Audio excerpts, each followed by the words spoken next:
রাজ্যের সরকারি কর্মীদের বহুদিনের অপেক্ষার অবসান ঘটিয়ে সপ্তম বেতন কমিশন কার্যকর করার পথে এগোচ্ছে রাজ্য সরকার। কমিশন গঠনের অনুমোদন আগেই দেওয়া হয়েছিল। সম্প্রতি কমিশনের সদস্যদের নাম ঘোষণা করেছে অর্থ দফতর। এরপর থেকেই সরকারি কর্মচারী মহলে নতুন করে উৎসাহ তৈরি হয়েছে। বেতন বৃদ্ধি, মহার্ঘ ভাতা, পেনশন ও গ্র্যাচুইটির মতো গুরুত্বপূর্ণ বিষয়গুলির পাশাপাশি এবার ছুটির নিয়মেও পরিবর্তন আসার সম্ভাবনা রয়েছে। সরকারি সূত্রে জানা গিয়েছে, সপ্তম বেতন কমিশনের মূল লক্ষ্য হচ্ছে বেতন কাঠামোর পরিবর্তন নয়, কর্মীদের সামগ্রিক ও আর্থিক সামাজিক সুরক্ষা নিশ্চিত করা। সেই কারণেই কমিশনের সুপারিশের বিভিন্ন ধরনের ছুটি, ভাতা এবং কর্মীদের কল্যাণমূলক সুবিধার বিষয়গুলিও গুরুত্ব পেতে পারে বলে মনে করা হচ্ছে।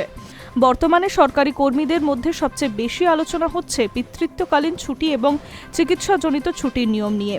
সূত্রের খবর, নতুন পে কমিশনের সুপারিশে পিতৃত্বকালীন ছুটির সংখ্যা বৃদ্ধি এবং ছুটি গ্রহণের শর্তাবলী আরও সহজ করার প্রস্তাব থাকতে পারে।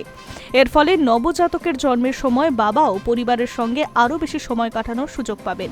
এছাড়া গুরুতর অসুস্থতার ক্ষেত্রে স্ববেতন চিকিৎসাজনিত ছুটির মেয়াদ বাড়ানোর বিষয়েও আলোচনা চলছে বলে জানা গিয়েছে।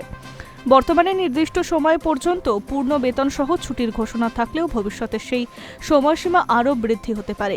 সরকারি কর্মীদের একাংশের মতে, দীর্ঘমেয়াদী অসুস্থতার সময় এই ধরনের সুবিধা কর্মীদের আর্থিক নিরাপত্তা নিশ্চিত করতে গুরুত্বপূর্ণ ভূমিকা পালন করবে। অন্যদিকে সপ্তম বেতন কমিশন কার্যকর হলে বেতন কাঠামোয় বড়সড় পরিবর্তন আসতে পারে বলেও জল্পনা রয়েছে। যদিও কমিশনের পক্ষ থেকে এখনও কোনো আনুষ্ঠানিক সুপারিশ প্রকাশ করা হয়নি, তবুও বিভিন্ন মহলে বেতন বৃদ্ধি হিসেব নিয়ে আলোচনা চলছে।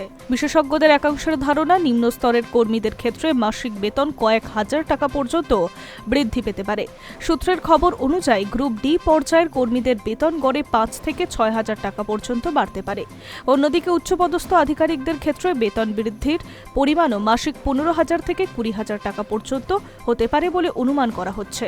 যদিও এই সমস্ত হিসাব এখনও সম্ভাবনার পর্যায়ে রয়েছে, কিন্তু কমিশন চূড়ান্ত রিপোর্ট প্রকাশের পরই চিত্র স্পষ্ট করবে। বেতন বৃদ্ধির পাশাপাশি ডিএ, পেনশন, গ্র্যাচুইটি এবং অন্যান্য অবসরকালীন সুবিধার ক্ষেত্রেও পরিবর্তন আসার সম্ভাবনাও রয়েছে। রাজ্যের লক্ষাধিক কর্মচারী ও পেনশনভোগীরা এই কমিশনের সুপারিশের দিকে তাকিয়ে রয়েছেন, কারণ এর ওপরেই ভবিষ্যতের আর্থিক সুবিধা অনেকটাই নির্ভর করতে চলেছে। উল্লেখ্য, দীর্ঘদিন ধরেই রাজ্যের সরকারি কর্মীদের একটি বড় অংশ সপ্তম বেতন কমিশন চালুর দাবি জানিয়ে আসছিল।